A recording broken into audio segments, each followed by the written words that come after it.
Dopamine loop. ઘણી વખત એવું લાગે કે તમે હજારો રીલ જોયો હોય અને છતાં પણ તમે અંદરથી ખાલીપો અનુભવતા હોય. ઘણી વખત વધુ પડતા ફોન કે સોશિયલ મીડિયાના પહેલાંથી તમે રિયલ પાર્ટનર સાથે પહેલાં જેવું એક્સાઇટમેન્ટ નથી અનુભવી શકતા. આ નિશાની છે કે તમારું બ્રેઇન હાઇજેક થઈ ગયું છે.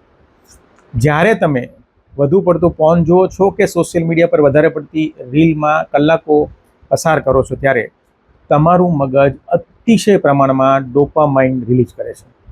અને આ કેમિકલ એ છે કે જે તમને રિવોર્ડ અને મજા આપે છે. સામાન્ય રીતે જે ડોપામાઇન કુદરતી રીતે બનતું હોય છે એ કરતાં ડિજિટલ દુનિયાના પહેલામાં 10 ગણું વધારે ડોપામાઇન મળતું હોય છે. જ્યારે તમે મગજને આટલા બધા હાઈ લેવલ ડોપામાઇનની આદત પાડી દો છો ને, ત્યારે તમને રિયલ લાઈફમાં નેચર છે, ઇન્ટિમસી છે, વાતચીત છે કે સેક્સ છે, આ બધી જ વસ્તુ સ્લો અને બોરિંગ લાગે છે. ફોન કે રીલ જે ફેન્ટસીમાં જોવાય છે ને, એની સાથે રિયલ લાઈફ સાવ ઝાંખી લાગે છે. આ છે ને એક નશો છે.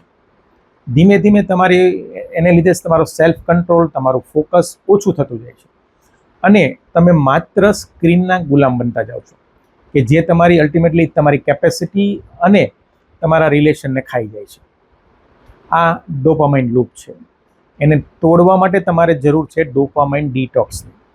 એના માટે તમારે જરૂર હોય છે અમુક લિમિટેડ સ્ક્રીન ટાઈમ રાખો, ફોનનો યુઝ મિનિમાઇઝ કરો, બેક ટુ ધ નેચર, કુદરતની વચ્ચે જાઓ, નિયમિત કસરત, યોગા, મેડિટેશન કરો કે જેનાથી તમને નેચરલી ડોપામાઇન મળશે.